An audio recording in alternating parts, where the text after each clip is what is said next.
जय हिंद दोस्तों, आप सभी का स्वागत है आपके अपने सैनिक वेलफेयर यूट्यूब चैनल में। दोस्तों, आज का मुद्दा सैनिकों, पूर्व सैनिकों की सेफ्टी, सिक्योरिटी और इक्वलिटी से जुड़ा है। जैसा कि आप सभी जानते हो, CSD के अंदर आर्म फोर्सेस पर्सनल को कार खरीदने के लिए उसकी जो सीलिंग लिमिट है, अपर लिमिट है, कितने पैसे की कौन कार खरीद सकता है, वो अलग अलग निर्धारित की गई है। ऑफिसर्स के लिए अलग है, JCOs के लिए अलग है और जवानों के लिए अलग है। और ये जो सीलिंग लिमिट है, अब इसको हटाने की मांग उठी है और अब ये बॉल है माननीय रक्षा मंत्री श्री राजनाथ सिंह जी के पाले में। तो साथियों, ये जो लेटर रूपी बॉल इस वक्त माननीय रक्षा मंत्री जी के पाले में है, इसके अंदर क्या मांग है, क्या तर्क दी गई है, सरकार की क्या चिंता हो सकती है और इसका सफल, सरल क्या समाधान निकल सकता है, आज मैं इसके ऊपर चर्चा करूंगा। तो साथियों देखिए, ये जो लेटर है, ये लेटर लिखा गया है national ex serviceman coordination committee की तरफ से।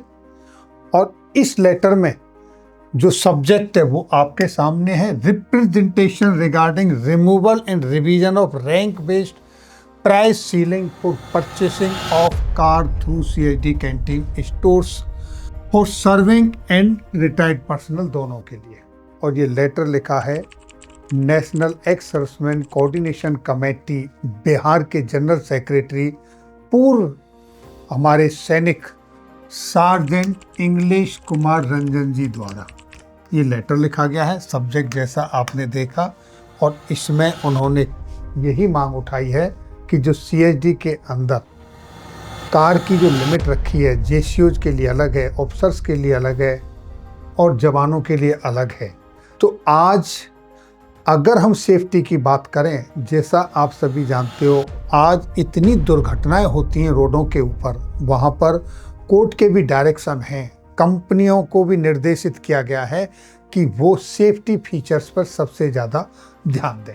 अब कारों के अंदर जो सेफ्टी फीचर्स आ रहे हैं, जैसे ADAS फीचर है, 360 कैमरे का है, मल्टीपल एयरबैग्स का है, जब ये सारे फीचर्स कार के अंदर आ जाते हैं तो कार की कीमत जो सीलिंग लिमिट दी गई है जवानों के लिए, उससे ऊपर चली जाती है। तो वो अपनी सेफ्टी के हिसाब से कार नहीं ले पाते। और दूसरा, जब एक यूनिट की अगर हम बात करें, एक जवान, अगर सर्विंग जवान जिस शादीशुदा है, जिसके 2 बच्चे हैं, अगर वो कार खरीदता है, उसके मम्मी पापा भी हैं, तो उसको 7 सीटर कार की ज़रूरत पड़ती है। अगर 7 सीटर कार की अगर उसको ज़रूरत पड़ती है और उसके अंदर ये सेफ्टी वाले सारे फीचर लिए जाएं, तो फिर उसको उसकी लिमिट में वो कार नहीं खरीद सकता। तो वहाँ उसकी सेफ्टी का सबसे बड़ा कंसर्न आ जाता है।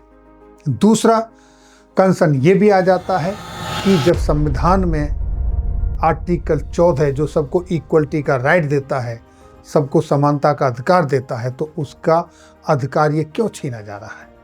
जब CSD कैंटीन एक वेलफेयर स्कीम है, वो वेलफेयर देखती है जवानों का, तो वहाँ पर ये वेलफेयर कहाँ रहा अगर उनकी सिक्योरिटी, सेफ्टी ही नहीं मेंटेन हुई तो। इसीलिए ये लेटर लिखा गया माननीय रक्षा मंत्री जी को कि अब ये लिमिट हटाई जाए।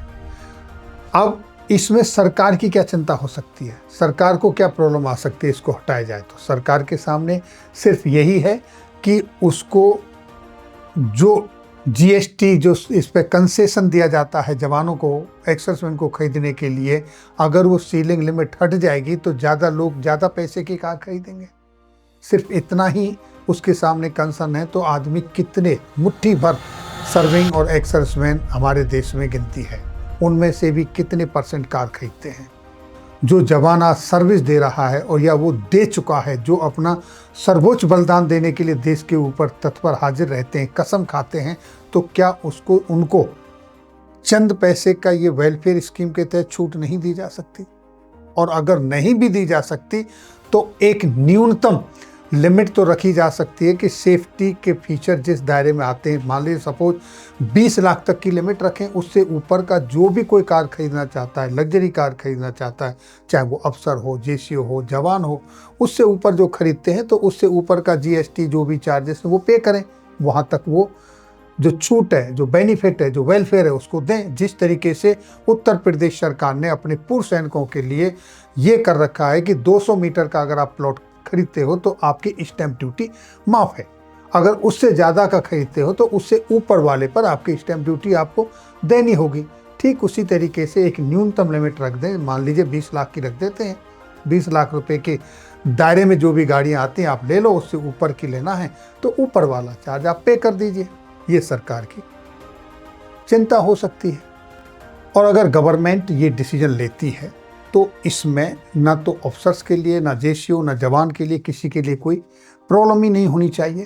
बेटर तो ये है कि इस तरह की सोच ही नहीं होनी चाहिए। ये लिमिट जो है रैंक के आधार पर जो लिमिट है उसको रिमूव कर लेना चाहिए, और जो सीलिंग लिमिट आज 20 लाख की रखी हुई है इसको भी बढ़ा के कम से कम 30 लाख पे ले जाना चाहिए, और वो सभी के लिए कर देनी चाहिए। क्योंकि रिटायरमेंट के बाद जो हमारे सैनिक हैं, सैनिकों के बच्चे हैं, वो अच्छा कर रहे हैं, अगर उनकी फाइनेंशियल कंडीशन अच्छी है, वो एक अच्छी गाड़ी खरीद सकते हैं सेफ्टी सिक्योरिटी के हिसाब से और अपनी ज़रूरत के मुताबिक से, तो उसकी लिमिट को भी बढ़ा दिया जाना चाहिए। 30 लाख रुपए कर देनी चाहिए ताकि वो अपनी मनपसंद गाड़ी खरीद सकें। जीवन में एक बार दो बार ही तो कोई गाड़ी खरीदता है, कितनी बार खरीदता है और कितने परसेंट खरीदते हैं? बहुत कम। जिस तरीके से जो नंबर ऑफ कार्स खरीदने की लिमिट थी उसको रिवाइज किया गया है, उसको बढ़ा दिया गया है, उसी तरीके से इस सीलिंग लिमिट को भी रिवाइज करके बढ़ा देना चाहिए।